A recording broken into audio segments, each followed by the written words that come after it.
repasamos los temas que entran en este segundo parcial. Teníamos, primero, identificación, caracterización, métodos instrumentales, métodos no instrumentales, varios. Tienen que tener un conocimiento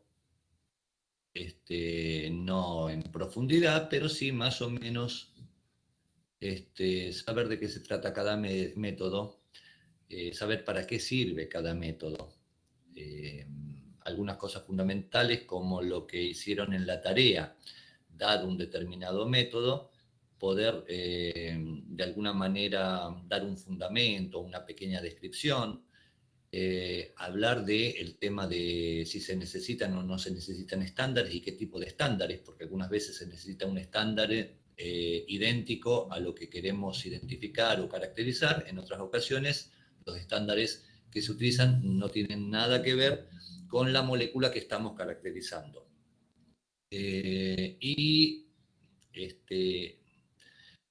Entender el método específico, ¿por qué nos sirve?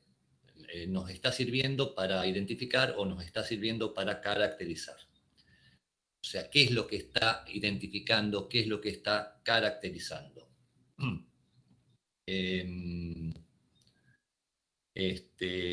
Bueno, ahí tienen varios métodos, no los voy a mencionar a todos, pero tienen ahí en los apuntes, tienen todos los métodos que hemos desarrollado. Eso en cuanto a identificación, caracterización. Después vienen los métodos de seguridad. Ahí encontramos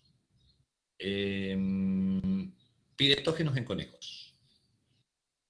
Recuerden que tienen la monografía en la Farmacopea Argentina. Endotoxinas bacterianas.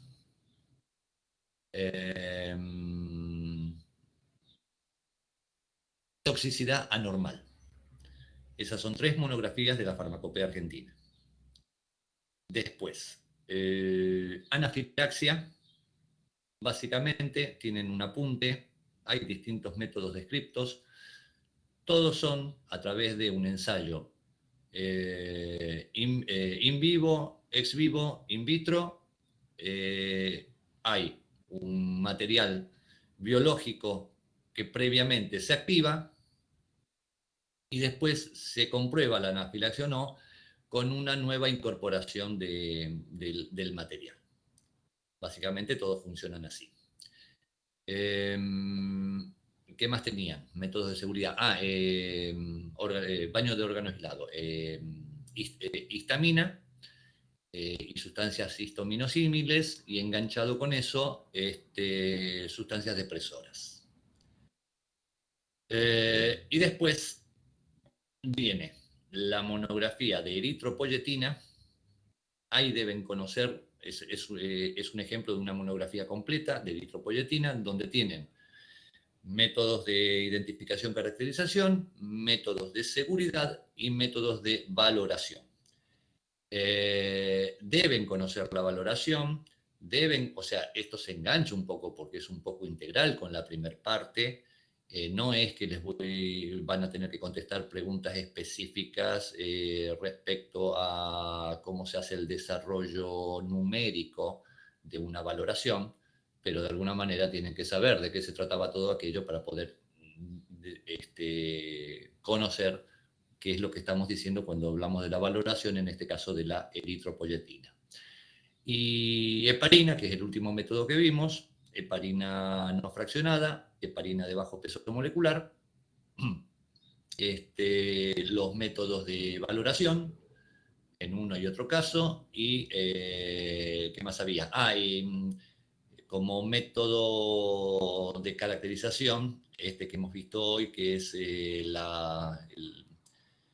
un HPLC con columna de exclusión molecular para ver la distribución de peso molecular del polisacárido. Creo que no me faltó ningún tema, díganme ustedes. Si por ahí me estoy olvidando algún tema, no significa que no entre en el parcial, sino que me lo estoy olvidando ahora en este momento. Y bueno, los escucho. abran micrófonos y disparen. Le hago una pregunta, profe. Dale, Natalia. Con respecto al ensayo de endotoxinas bacterianas, usted explicó la búsqueda de interferencias positivas y negativas, donde se contamina la muestra con 2 lambda de estándar. Repasando todo eso, me hice un poco de lío con respecto a cómo se hacía el ensayo. O sea, teníamos diferentes diluciones y en base a eso íbamos viendo si había o no interferencias. Me hizo un poco de lío en el repaso, si me lo puede aclarar. Dale. Gracias. Entonces, empezamos. Nosotros tenemos un producto, puede ser una materia prima o puede ser un producto terminado. Vamos a suponer el caso del producto terminado. Nosotros tenemos una fórmula farmacéutica de un producto terminado donde tiene un principio activo y tiene excipientes, varios. Nosotros lo primero que vamos a hacer antes de poner este ensayo en el ensayo general para determinación de endotoxinas bacterianas, tenemos que ver si en esta fórmula hay alguna interferencia. Esa interferencia puede ser una interferencia positiva, o sea que nos dé coágulo cuando no existan endotoxinas, o una interferencia negativa, que a pesar de que haya endotoxinas no nos dé coágulo. Entonces nosotros los vamos a investigar por primera y única vez cuando nosotros tomamos un producto terminado y vamos a colocarlo en una monografía para determinar todos los ensayos que le hacemos a este producto terminado. ¿Qué hacemos? Por un lado, son 2 ensayos en realidad. 1, investigar si hay interferencias positivas. 2, investigar si hay interferencias negativas. Vamos por el primero, interferencias positivas. Vamos a tomar nuestro producto y vamos a hacer una dilución seriada de nuestro producto. La dilución la decidiremos nosotros, si es 1 en 2, 1 en 5, 1 en 10, pero de manera tal que la última dilución lleguemos hasta lo que vamos a tomar como máxima dilución válida respecto a cómo se calcula cuál es la máxima dilución válida para nuestro producto. A partir de esta dilución seriada, nosotros vamos a tomar 100 microlitros de cada uno de estos tubos, pasándolos a tubos de reacción. Vamos a agregar el reactivo de LAL, del límulus de amebocitos circulantes, y vamos a practicar el ensayo con todos los parámetros, la temperatura, el tiempo de exposición y demás.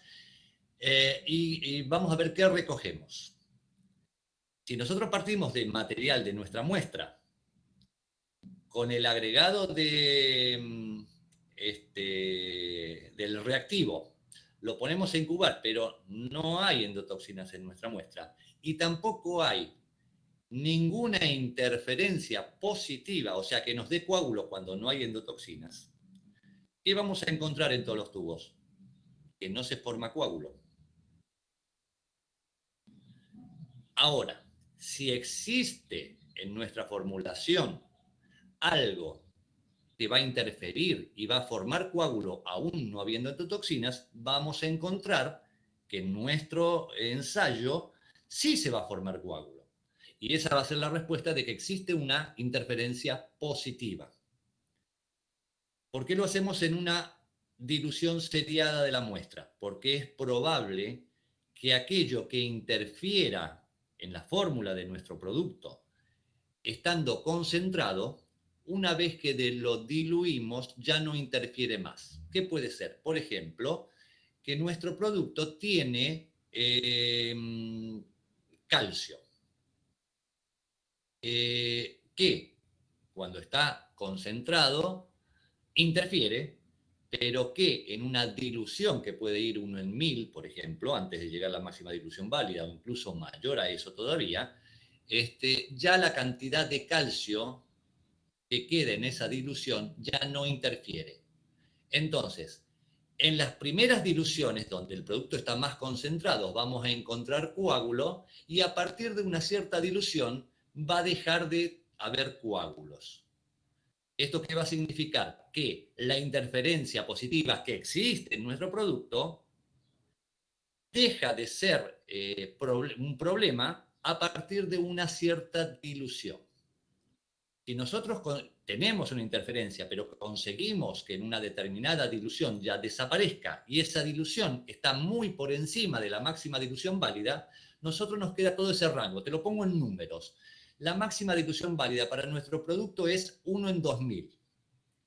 Y nosotros vemos que hay interferencias hasta la dilución de 1 en 200. Bueno, a partir de la dilución de 1 en 200 y hasta 1 en 2000, vamos a poder trabajar sin esa interferencia positiva. Nosotros, la farmacopea les dice, vayan a la máxima dilución válida. No es necesario, no nos obligan a irnos a la máxima dilución válida, pero habiendo una interferencia, sí tenemos que ir a una dilución que supere ese 1 en 200 donde hay interferencia. Podemos elegir, por ejemplo, 1 en 1000, por darte un número. Y vamos a trabajar siempre con 1 en 1000. Este ensayo se hizo una única vez y nunca más se vuelve a hacer, a no ser que la fórmula de nuestro producto terminado cambie por algo.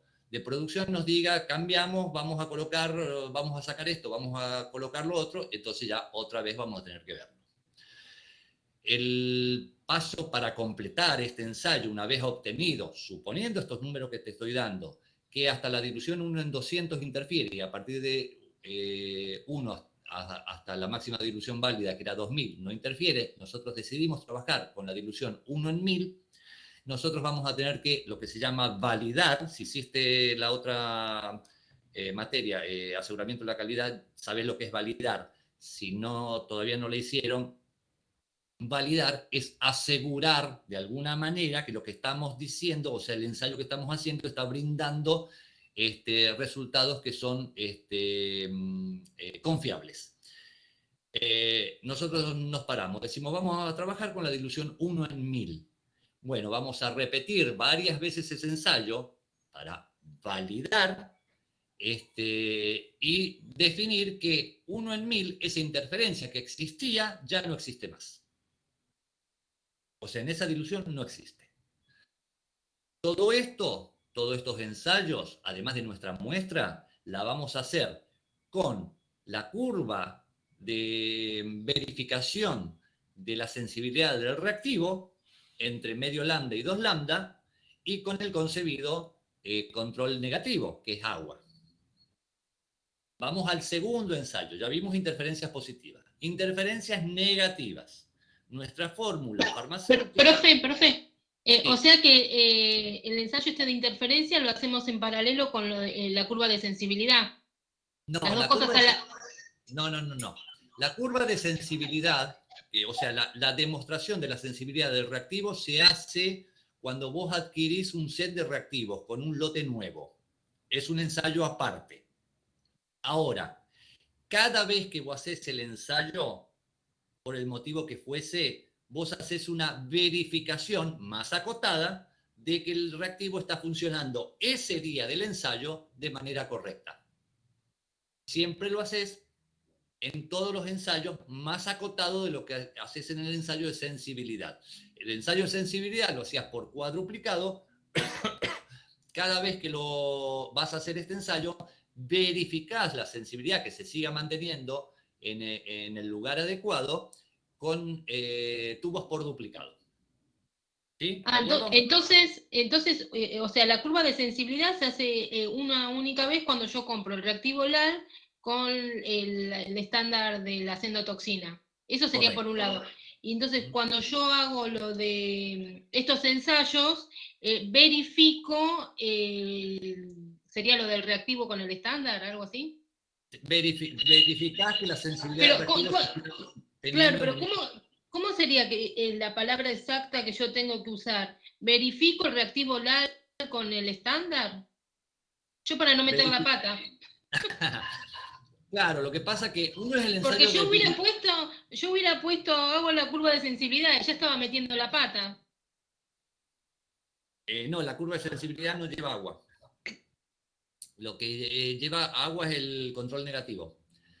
Lo que pasa que, a ver, sí, es un poco... Claro, yo no sé cómo poner esa parte. Yo lo que tengo que decir es, verifico la sensibilidad del reactivo LAL. A ver, míralo de esta manera.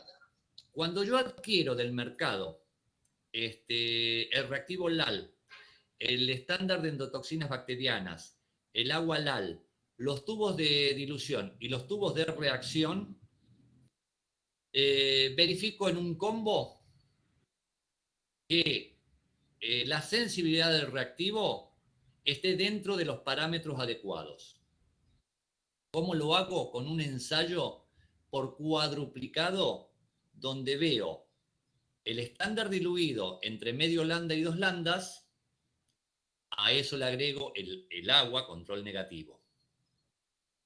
Después, una vez definido que tu reactivo tiene la sensibilidad que dice el fabricante y que funciona en tu laboratorio, cada vez que haces el ensayo, haces una verificación más acotada de que esa sensibilidad que vos de alguna manera reconociste en el momento de la compra del reactivo, sigue funcionando a la semana siguiente, al mes siguiente, dentro de 6 meses. Sería como una confirmación de la sensibilidad. Una confirmación en el momento de hacer el ensayo. En realidad los dos son confirmaciones, ¿viste? Uno confirmas lo que dice el fabricante y en el otro caso confirmas que sigue funcionando bien después de tener el reactivo 6 meses en el freezer. Claro, por eso es acotado, porque lo hacemos por duplicado y no tenemos que hacer los 4 tubos de la primera vez. Exactamente. Perfecto. Exactamente. O sea, cada vez que hacemos un ensayo, verificamos por duplicado la sensibilidad del reactivo LAL. Cuando lo compramos, verificamos también la sensibilidad, pero hacemos un ensayo por cuadruplicado. Bien, bien. Perfecto. Perfecto. Bien, bien. Gracias, profe. Bueno, vamos entonces al ensayo de interferencias negativas que nos quedaba. Nosotros tomamos nuestro producto, hacemos una dilución seriada, 1 en 2, 1 en 5, 1 en 10, lo decidimos nosotros, hasta llegar a la máxima dilución válida. Vamos a poner el mismo ejemplo, que es 1 en 2000. A todos los tubos de toda la dilución, después de haber hecho la dilución, lo contamino con estándar de endotoxinas bacterianas de manera tal que quede una concentración de 2 lambdas. Paso los 100 microlitros a los tubos de reacción y le agrego a todos los tubos el reactivo LAL. ¿Qué es lo que debiera suceder? En todos los tubos de toda la dilución debería formarse coágulos, porque todas tienen una concentración de endotoxinas patrón igual a 2 lambda. Así que todas debieran formar coágulo. Si existe en nuestra fórmula algún componente que inhibe la formación de coágulos, llámese, por ejemplo, ERTA, no se va a formar el coágulo. Pero ese ERTA, en nuestra fórmula, en la medida que nosotros vayamos diluyendo la muestra, la concentración de ERTA va a ser cada vez menor. Y puede suceder, y ojalá así sea, que a una determinada dilución, la cantidad de ERTA sea tan baja que ya no interfiera. En ese caso vamos a encontrar que los tubos de muestras más concentrados no forman coágulo y a partir de una cierta dilución en adelante sí forma coágulo. Nuevamente, como en el ejemplo anterior, vamos a decidir, no sé, en esta oportunidad, en lugar de darnos la dilución 1 en 200, no se formó coágulo hasta la dilución 1 en 500. Entonces, nosotros sabemos que tenemos en nuestra fórmula una interferencia negativa, pero que resolvemos si trabajamos con una dilución de la muestra. Nuevamente, podemos trabajar en la dilución de la muestra, máxima dilución válida, 1 en 2000 en nuestro ejemplo, pero podemos pararnos un poco antes, por ejemplo, 1 en 1000, porque la interferencia deja de ser en 1 en 500, estamos suficientemente lejos. Entonces, ahí vamos a definir nuevamente la validación sobre una dilución de 1 en 1000 o 1 en 1500 o 1 en 2000. Por supuesto, por una dilución mayor a la interferencia, pero menor a la máxima dilución válida o hasta la máxima dilución válida. Este es en el caso, esto también se hace una única vez cuando nosotros vamos a poner el método para un determinado producto terminado, y si no hay un cambio de fórmula, no se vuelve a hacer nunca más. Yo lo que les decía, es muy poco probable que haya interferencias positivas y negativas. O hay interferencias positivas o hay interferencias negativas. Las dos cosas juntas es medio difícil que se dé. Pero y pueden existir productos que no tengan interferencias ni positivas ni negativas, eso sí puede suceder. En ese caso, nosotros podremos trabajar con cualquier dilución de la muestra, incluso con nuestra muestra pura, sin diluir, que sabemos que no existe ninguna interferencia. Eso es el ensayo de búsqueda de interferencias. Lo que no he dicho hasta ahora es qué pasa si yo tengo una interferencia y llego hasta la dilución de la máxima dilución válida y esa interferencia sigue estando presente. Bueno, ahí estoy en un grave problema. Ahí voy a tener que determinar alguna manera de poder eliminar la interferencia de la muestra antes de practicar el ensayo, considerando que ese paso de eliminación del interferente sea adecuado para que dos cosas. Una, no contaminar con endotoxinas mi muestra. Dos, no eliminar junto a la interferencia las endotoxinas que pueden estar presentes. Es un poco bastante más engorroso, no nos vamos a meter en ese tema en la cursada. Normalmente las interferencias se resuelven con la dilución. La dilución que puede no resolverse normalmente, la dilución que pudiera no resolverse con una, la interferencia que pudiera no resolverse con una dilución, la más común encontrada es el pH, el cual es fácil de resolver, porque establezco qué cantidad de una solución de hidróxido de sodio o una solución de ácido clorhídrico agrego a mi muestra para llevar el pH entre el rango de 6 y 8 y ya eliminé la interferencia. Que ese caso, al estar fuera del rango de pH, sería una interferencia negativa. No da coágulo a pesar de que hayan endotoxinas bacterianas. Esa es la que mayormente se encuentra, esa interferencia que no se resuelve con una dilución, sobre todo si las diluciones no son demasiado elevadas. Bueno, entonces, un poco para terminar todo esto, me habían preguntado sobre los ensayos que se hacen para la verificación de la presencia de interferencias positivas o negativas.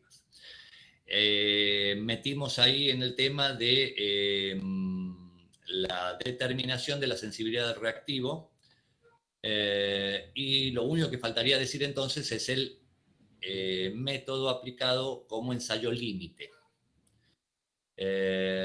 Recuerden que estaba esto en una de las tareas.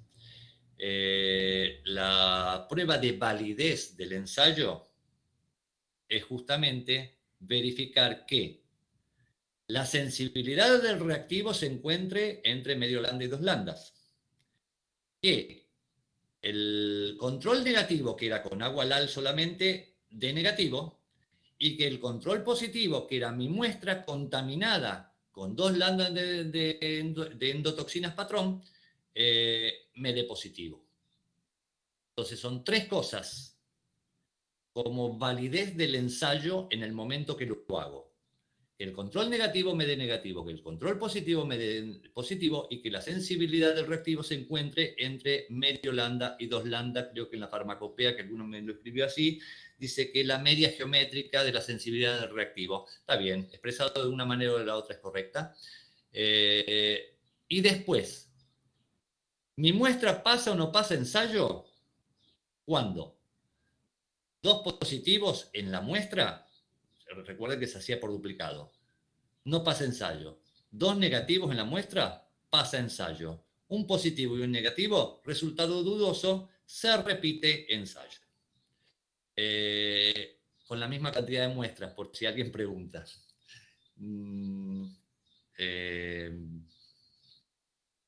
Bueno, ya que empezamos con este tema, ¿quedó alguna duda sobre endotoxinas? Profe, consulta. Natalia.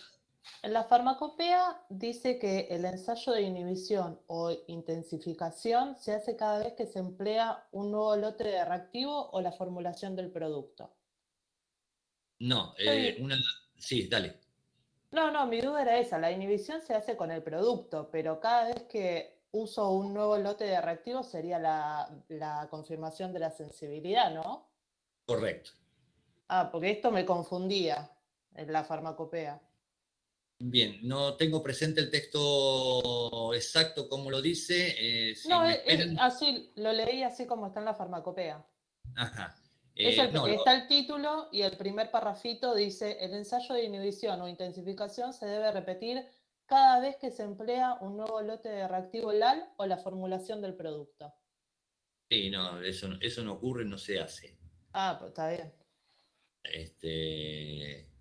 No, tendría que leerlo para interpretarlo.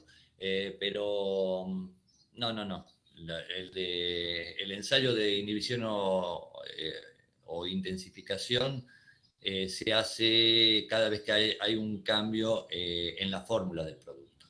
O la primera vez que se va a analizar el producto para ver, con lo que Bueno, estuvimos hablando recién, claro. claro, justamente. La primera vez y después si existiera algún cambio de formulación. Y otra duda que tengo que no me termina de quedar claro es cuál es la diferencia entre la endotoxina de referencia y la endotoxina control. ¿Hay alguna diferencia?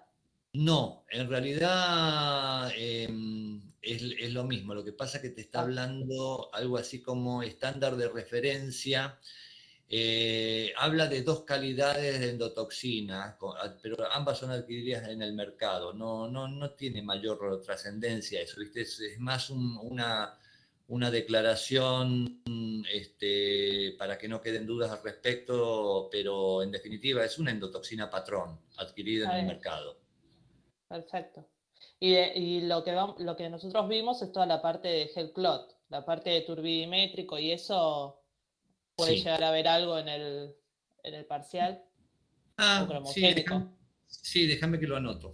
No, profe, no. No es idea, así, por favor. No, solo consultaba. No, digamos que no.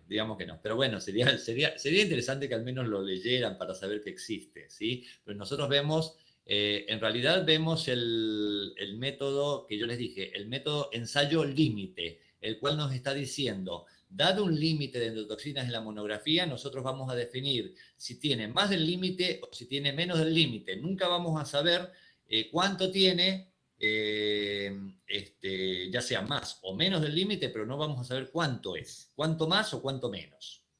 Sí existe el método de valoración que nos va a decir cuánta endotoxina tiene. El turbidimétrico. Por ejemplo, sí, tenés el turbidimétrico, el colorimétrico, tenés un semicuantitativo, un cuantitativo, tenés el capítulo es largo. Sí. Bueno, gracias.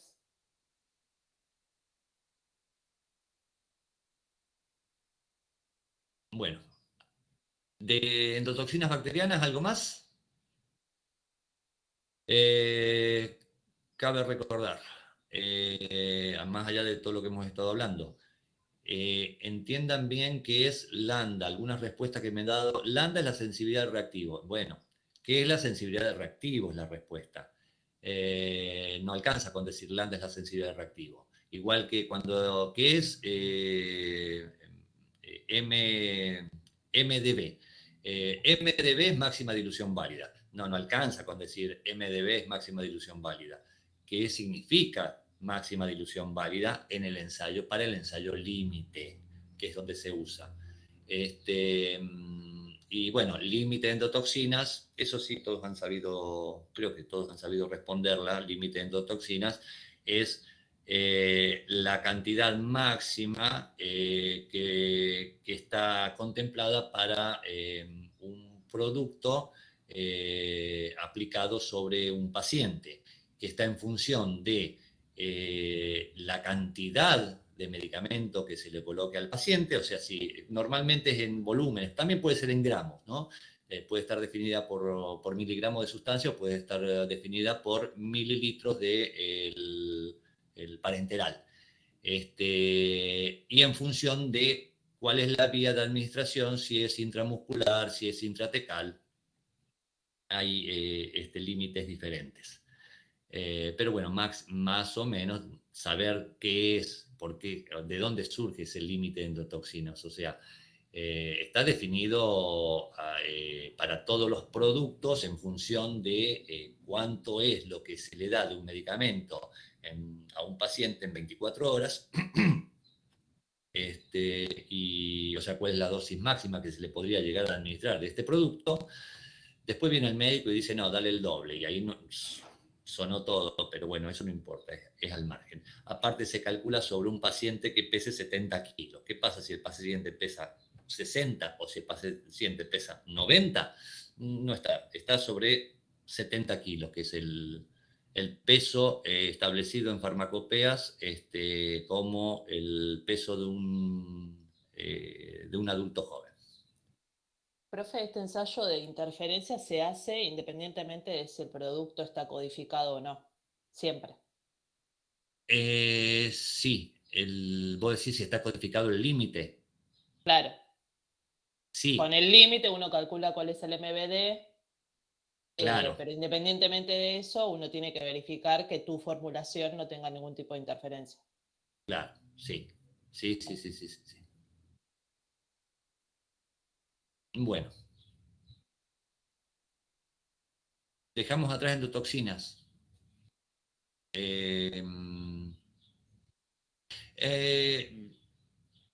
Les liberé el TP de endotoxinas. ¿Lo pudieron ver?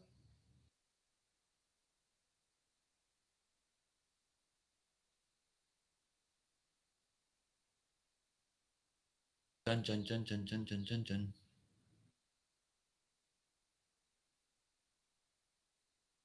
Bueno. Me estaba asustando que nadie respondiera. Al menos Mónica sí lo vio. Ahí van a encontrar una primera parte que es una descripción más o menos de lo que es la endotoxina, de lo que es el cangrejo herradura, como para que tengan idea de qué se trata todo esto. Y después entran en una suerte de lo que es el TP propiamente dicho, de cómo se hacen las diluciones, cuántas diluciones se hacen, las tablas. La verdad que es un desquicio. El que está trabajando en esto ya las tiene todas muy aceitaditas, ¿no? Simplemente era una manera de que ustedes pudieran visualizar, ya que no se hace el TP, pudieran visualizar cuál es el trabajo que se hace previamente para llegar a obtener algún resultado confiable. Bueno, listo. Otro tema, ¿alguien quiere consultar sobre otro tema? Profe, una consulta. ¿Vio en el ensayo de histamina, cuando en el baño de órgano aislado, cuando hacemos las determinaciones previas de sensibilidad, discriminación y reproducibilidad? Sí. Que usted dijo que no estaba descrito, que se le hacía una tercera dosis relativo a la concentración, espera que no me sale la palabra, submáxima era. ¿Eso sí o sí lo tenemos que aclarar, esa tercera concentración? No, el tema es así. Yo les hablé desde la práctica mía, que mayormente trabajaba de esta manera, y les dije que no estaba descrito así exactamente en la monografía de la farmacopea. Porque farmacopea lo que hace es trabajar con dos concentraciones, ya están definidas, una de 100 microgramos, la otra de 200 microgramos. Entonces, y después sigue trabajando con la de 100, con la menor de las dos. Entonces, de alguna manera sabe que la menor de las dos es un máxima. Yo normalmente trabajé con 3 concentraciones y trabajando de rutina con la del medio. Pero bueno, es un detalle, o sea, lo importante es que ustedes visualicen, que yo les dije que es importante, que visualicen que ustedes tienen que definir en el ensayo a través de la utilización de una histamina patrón, que haya discriminación, que haya reproducibilidad, que haya, me faltó algo, sensibilidad, discriminación, reproducibilidad, a través de una suerte de inyecciones de histamina patrón, que definan eso fundamentalmente. No lo dice de estar trabajando en concentraciones submáximas, creo que en la monografía, pero porque ya define cuáles son las concentraciones con las cuales trabaja. Es más, me parece que en la monografía lo que está diciendo es que ustedes tienen que diluir la muestra de tal manera de que trabajar como límite. Sí, O sea, que las considera como que son submáximas esas concentraciones. claro, Hace sí. una acotación así. Por eso, viste, Dale, perfecto. debe estar presente, o sea, deben entender esto de que el músculo, la musculatura lisa a la cual estamos midiendo la contracción, obviamente tiene un límite, no es porque sigamos agregando, se va a contraer más, se va a contraer hasta donde puede contraerse, nada más. Entonces, hay una distancia muy pequeña entre lo que es la concentración necesaria para que haya para que se vea la sensibilidad, para que se vea que hay algo diferente, y la concentración máxima con la cual se puede trabajar. Los quimógrafos se ponen a una sensibilidad extrema, por eso es que lo que sería la línea de base no es una línea, es un serruchito en realidad. Se pone a una sensibilidad tan alta el equipo que el quimógrafo va haciendo un serruchito, y cuando uno hace una inyección de una concentración baja, ese serruchito se sube un poquito, pero bueno, no es que tengamos una carta enorme como para poder definir concentraciones y demás. Profe, Gracias, profe. También depende de qué es lo que estemos, porque claro, yo también estaba pensando, yo normalmente trabajé con aorta de rata, en lugar de hilio de cobayo. La verdad que con hilio de cobayo no tengo experiencia. Con aorta de rata sí, lo hice en varias oportunidades y bueno, es un poquito, pero bueno, son detalles, ¿no? Adelante, alguien quería hablar. tengo una consulta, profe. En el ensayo este de baño del órgano aislado, usted dijo que cuando daba negativo había que analizar si había alguna contaminación, alguna sustancia que estuviese contaminando, Alguna sustancia que estuviese inhibiendo. inhibiendo. Siempre hay que hacerlo. Si da negativo, siempre. Sí, la fundamental primera que hay que hacer es ver si el órgano sigue respondiendo, si se sigue contrayendo. Porque a veces no te da señal porque el órgano dejó de contraerse frente a la presencia de histamina. ¿Sí? Esa es una característica que siempre se hace. Lo último que se hace es meter un estándar y ver que volvimos a obtener una señal positiva. Eso siempre es lo último que se hace. Pero sí, puede ser que exista en nuestra muestra algo que esté interfiriendo con la contracción del músculo. Por eso es que se le hace un agregado antihistamínico. No sé si está descrito en la farmacopea, me parece que ese paso no está descrito. Me Usted parece. lo dijo. Sí, puede ser, no recuerdo, pero usted lo dijo, por eso hago la consulta. Sí, sí, sí, sí.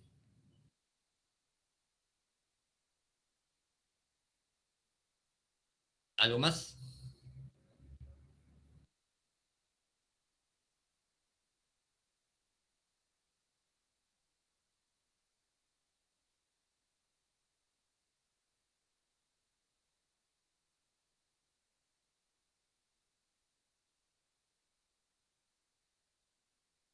Bueno, de este tema no hay más preguntas. Alguien introdujo el baño de órgano aislado.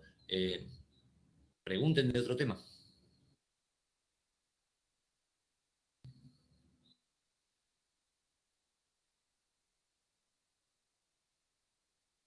Profe, Dale. otra vez, de piretógenos. Se hace la medición de la temperatura inicial del conejo, ¿no? Sí. Pero me quedó la duda, no sé si me mezclé los temas. ¿Cuántas veces hay que medirlo antes? Porque en una parte dice de 30 a 60 minutos, después dice 90. 90 minutos antes de la inyección, entonces me generó la duda. Sí, no, sí, está un poco confuso, como lo dice la farmacopea. Y aparte está hablando de 2 mediciones consecutivas, tomando las mediciones cada 30 minutos. Yo les dije que normalmente se está trabajando con PT100, donde se hace una gráfica, pero bueno, suponiendo que es un termómetro, bueno, a ver, el tema es que vos tenés que tomar una temperatura basal como la temperatura media, promedio, de las temperaturas tomadas antes del momento de la inyección. Y en el delta T, ya sean 60 minutos, ya sean 90 minutos, el delta T no debe ser de 0,2 grados centígrados. En definitiva, no importa que sean 60 o 90. Vos verás una carta de resultados y verás alguna que toman 60 minutos antes y otra que toman desde 90 minutos antes. No tiene mucha... De las que se hayan tomado, por lo menos 60 minutos. Por eso tomaría el tiempo cero y, por ejemplo, a los 60 hago la diferencia y no me puede dar más de 0,2 grados. Claro, exactamente. O 90 minutos. O 90. Sí, o sea, el criterio es que fundamentalmente haya una temperatura basal estable, que no, viste, que no haya fluctuaciones en la temperatura basal del conejo antes de empezar el ensayo. Y te establece un límite, 0,2 grados centígrados. Sí, alguien abrió el micrófono, no sé qué. Yo, profe, la eritropoyetina, vio que en la monografía están descritos todos los ensayos esos de identificación, caracterización. Todos esos los tenemos que saber, porque usted por ahí nos hace una pregunta, cómo identificar o caracterizarlos, eso todo así puntualmente, saber todos los que figuran ahí en la monografía. Sí, el cual como en este tema, en este tipo de exámenes podés tener la monografía al lado tuyo, no te demanda demasiado, sino lo que sí tenés que conocer es cada uno de los ensayos que están descritos en la monografía, no saberlos de memoria, sino saber qué son cada uno. Perfecto, eso es lo que, como usted dice, saber el fundamento, si lo del el estándar, qué tipo de estándar es, y cómo caracterizo, qué parte, o sea, cómo caracterizo. Eso. Claro, ¿qué me está definiendo en definitiva? ¿Qué me está definiendo ese ensayo? ¿Sí? ¿Por qué hago ese ensayo? ¿Qué es lo que estoy obteniendo como respuesta de ese ensayo? ¿Sí? ¿Se entiende más o menos? Sí, profe. Sí, sí. Sí, porque con algunos puedo determinar el peso molecular y el otro puedo determinar la secuencia de aminoácidos. Exacto. Perfecto, Claro, gracias. bien expresado. Por ejemplo, en la secuenciación de EDMA, ¿qué es lo que obtengo con esto? Bueno, obtengo los aminoácidos que forman los 15 primeros aminoácidos desde el amino terminal, ¿cuáles son? No, con nombre y apellido. Con nombre solo, no tienen apellido los aminoácidos. Claro, es decir exactamente eso. O en el de... el de exclusión molecular por HPLC, que es el de, ¿cómo es que dice? El título es Sustancias de alto peso molecular, dímeros y sustancias de alto peso molecular. ¿Qué determina con eso? Y la presencia de dímeros de moléculas de eritropoyetina o moléculas relacionadas de elevado peso molecular. Perfecto, perfecto. Poner el ensayo me sirve para determinar las impurezas, digamos. Claro, bueno, si lo decís así de esa manera, te digo yo, ¿qué impureza? O sea, no me estás dando la Sí, sí, respuesta. sí. Dímeros o Por ejemplo. sustancias relacionadas. Ujú. O el otro ensayo de, había uno para ver ADN, ARN, me parece, ¿no? ADN. Eh, la presencia, o sea, la ausencia se está buscando, es un ensayo de seguridad.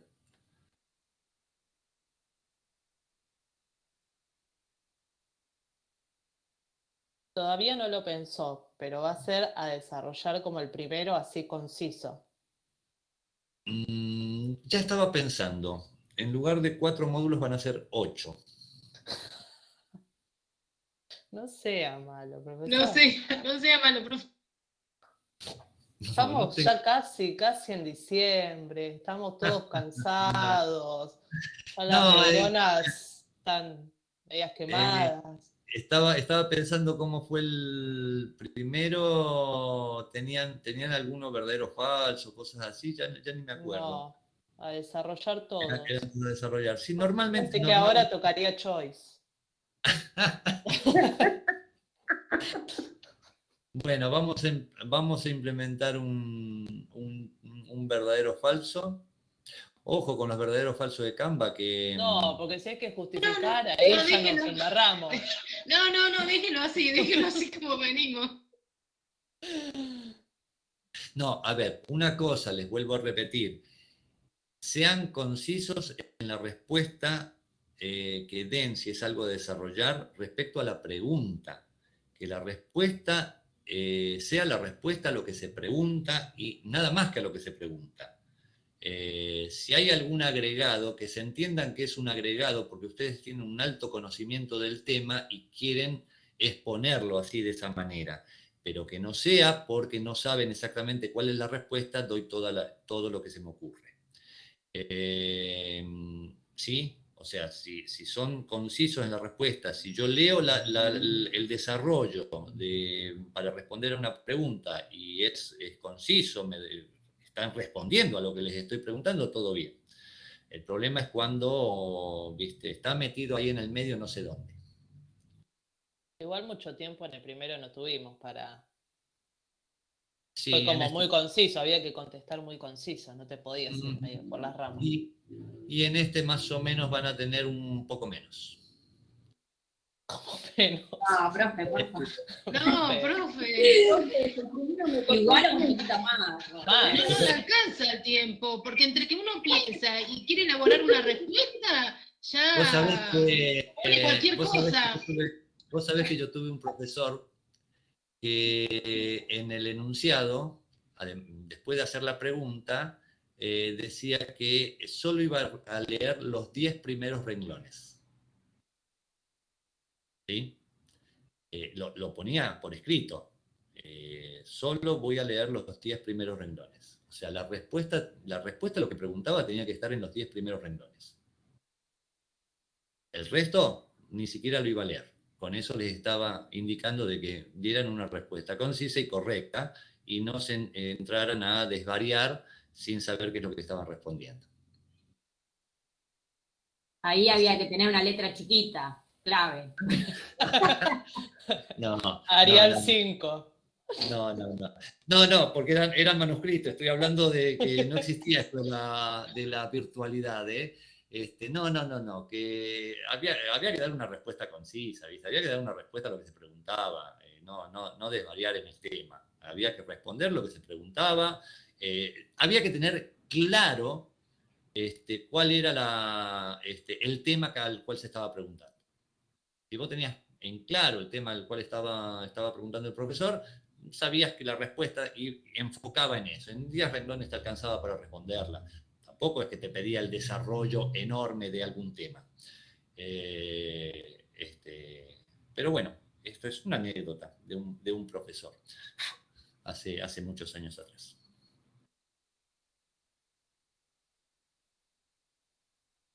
Bueno, ¿dudas de los temas que entran en el examen?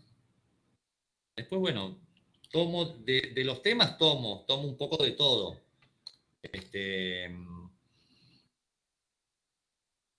En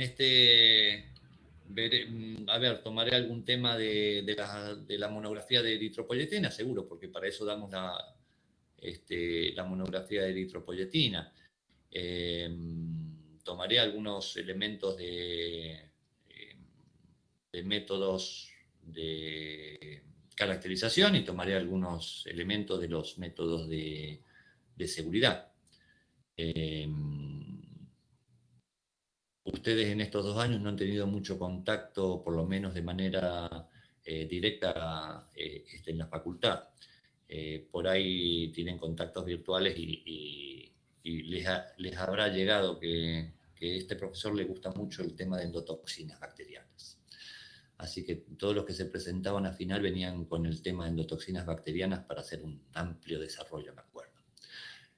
Ahora, bueno, eso ya cambió, ahora hay promoción y demás, pero bueno, así eran las cosas. Pero bueno, con esto, ¿qué les quiero decir? Endotoxinas bacterianas muy probablemente vaya, pero eso no significa que no vaya piretógeno, no significa que no vaya toxicidad normal, no significa que no vayan otros temas de seguridad. Anafilaxia.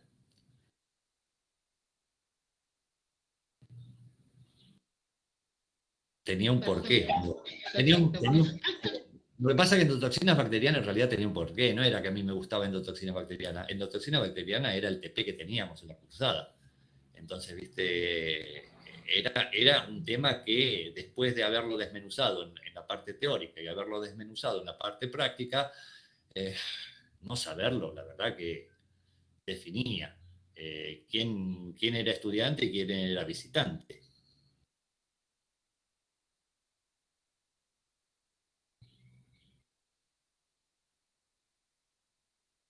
Bueno, preguntas.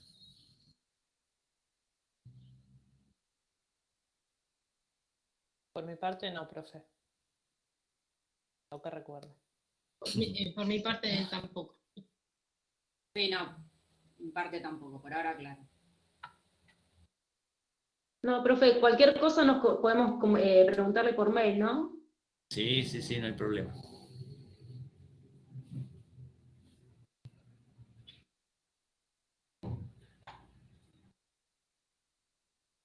Algunos se están parando en el chat, no sé si está escribiendo. Ah, ahí está, apareció algo.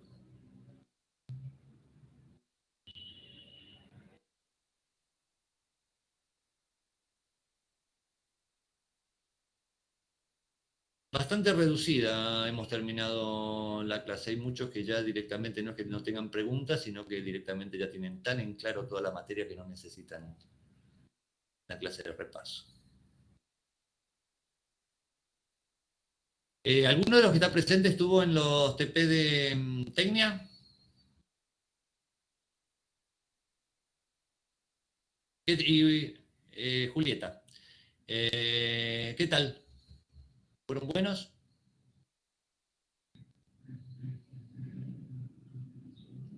Medio pobre. Y bueno. Se hace lo que se puede. En este momento, ¿quién está como profesor? ¿Spotor? No creo que era. ¿Quién está en Tecnia 3?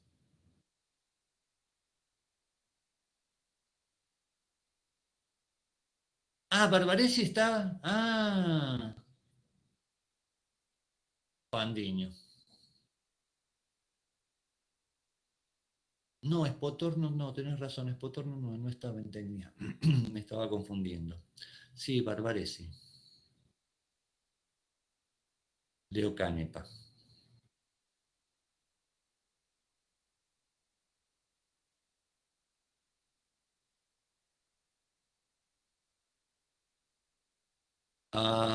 Leo es el que trabaja, es el mismo Leo que está en Laboratorio Central.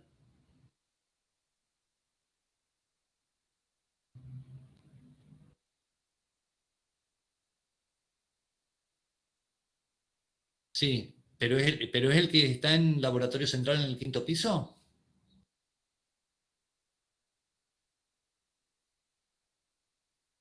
Ah, es un muchacho joven, pelado en su momento, se pelaba.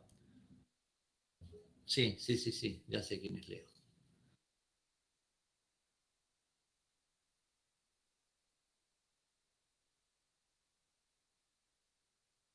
Bueno, qué bien, esto está quedando todo grabado.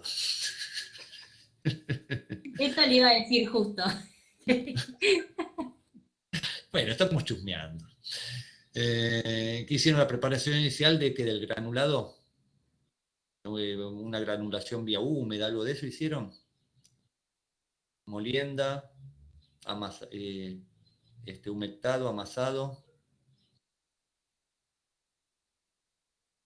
y secado. ¿Y no llegaron a hacer la compresión?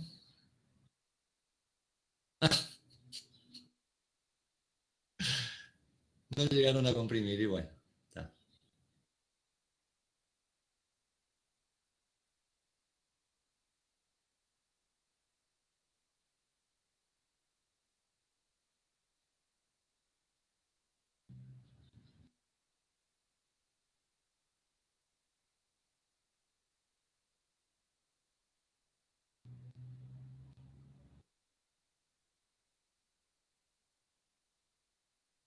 Es raro, porque siendo 4 nada más, claro, siendo 4 nada más, es como más fácil. Cuando son muchos, las cursadas muy grandes, es difícil organizar todo y que todos lleguen a hacer todo. Pero siendo 4 nada más, es raro que no hayan llegado a hacer un TP. Está bien que la parte del secado puede demorar, eso es una contra. Pues haces la molienda de las materias primas, la técnica de dilución para incorporar un principio activo en pequeña cantidad, después la humectación, el amasado y después tenés que hacer el secado. Y el secado claro, el secado es lo que demora. No, está bien. No llegan a la compresión por el secado.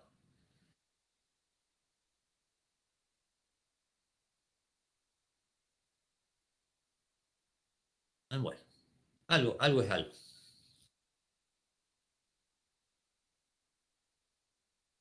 Con la preparación. Ah, bueno, pero entonces hicieron comprimidos. Está bien, no fue con el preparado de ustedes por esto del secado, pero hicieron todo y después, como en los programas de cocina, te muestran cómo preparar las cosas, las metes en el horno y a los 5 segundos sacan del horno ya cocinado.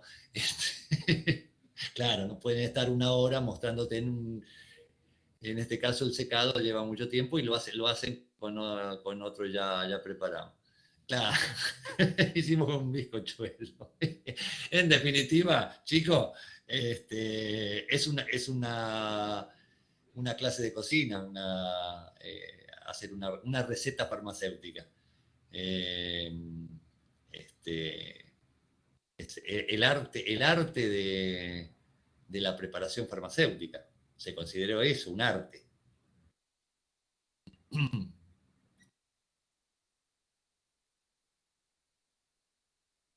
Eso está bueno. Eso está bueno. Claro, hacerlo en talleres, porque habrá por ahí, hay muchos que están estudiando en farmacia y no están muy interesados en introducirse o profundizar sobre ciertos temas. Por ahí algunos sí. Y sí, eso es bueno, talleres extracurriculares. O por lo menos en una de esas lectivas, que sean parte de la carrera, que uno pueda optar por hacer una u otra, y bueno, habrá quienes opten por algún tipo de taller de esto.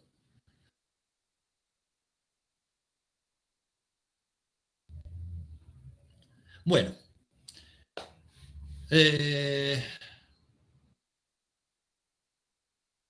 cortamos acá, no hay más preguntas.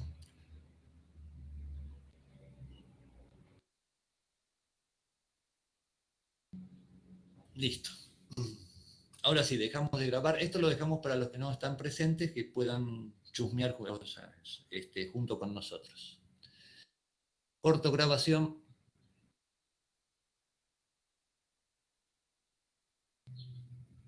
Bueno, chicos, el próximo sábado, ya saben, me van a tener, ya sea por conferencia, ya sea por el chat de Canvas, para los que tengan problemas para ingresar a la conferencia. El examen les tiene que aparecer, les va a aparecer más o menos 8:30, y no lo van a poder empezar hasta una determinada hora, más o menos 8:40, 8:45. Y a partir de que, no sé si será un módulo, 2, 3, no sé cuántos módulos serán, pero bueno, a partir de que empiece el primer módulo, después se van a ir encadenando los distintos módulos. Éxitos y no, van a recibir, cuando yo pueda hacer las correcciones, van a recibir un mail mío individualizado, donde les voy a comentar en qué situación se encuentran. ¿Sí? ¿De acuerdo? Bueno, listo. Seguimos en contacto.